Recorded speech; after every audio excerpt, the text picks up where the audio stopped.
இந்தியாவில் ஏர்டெல் மற்றும் ஜியோ ஆகிய இரு நிறுவனங்கள் பிரதான மொபைல் சேவை வழங்கி வருகின்றன. மற்ற நிறுவனங்கள் சேவை வழங்கினாலும் இந்த இரு நிறுவனங்களுக்கே அதிக வாடிக்கையாளர்கள் உள்ளனர் என சொல்லலாம். அதேபோல் இந்திய மொபைல் நெட்வொர்க் சந்தையிலும் இவை இரண்டு நிறுவனங்களே போட்டி நிறுவனங்களாக இருந்து வருகின்றன.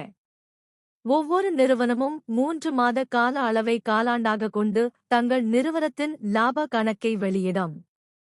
அந்த வகையில் இன்று ஏர்டெல் நிறுவனம் தனது 4ஆம் காலாண்டு நிகர லாப கணக்கை வெளியிட்டது. அதில் அந்நிறுவனத்தின் நிகர லாபம் 3% சரிந்து ரூபாய் 11,022 கோடியாக உள்ளதாக அறிவித்துள்ளது.